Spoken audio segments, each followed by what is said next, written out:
Hello friends, welcome back to the my new video guys and my YouTube channel guys. Today we are going to talk about guys Samsung phone setting guys, and today video title guys Samsung phone guys, phone date and time watermark guys, how can we on and use.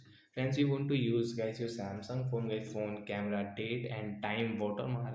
So how to on and how to use today friends, I will show you, I will tell you guys. So friends, open your guys phone camera setting guys, we will on it.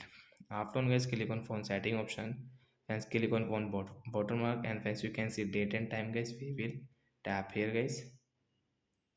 First of all guys, we will on from here, and guys now you can date and time, and get this phone model, this we will off it. So friends, you can check guys when we will take photo. So friends, you can use this camera time and date watermark guys, your phone time and date watermark will set. So like it guys, you can use guys this camera phone date and time watermark, and you can use it. So that's it guys, thanks for watching the video. I hope friends you understood how to and use camera phone time and date and time watermark setting. So bye guys.